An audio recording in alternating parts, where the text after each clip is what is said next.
Hi, this is Julian from Orléans Honda, showing you guys an example of why you should get a brake service, a real reason why you should get a brake service. This is the outboard rear pad of a 2014 Honda Odyssey. If you notice, these contact points right here are heavily rusted and are corroding away.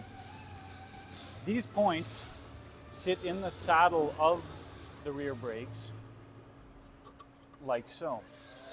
Over time, as this rust builds up, you'll get to a point where this pad will not slide freely in the bracket. And when that pad does not slide freely, it gets stuck against the rotor. When you release your brake pedal, there's still significant pressure on the rotor.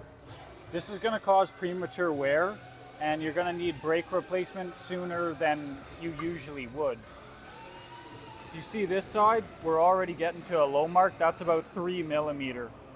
We recommend brake replacement or ride out around 4 mil, so we're replacing these brakes today.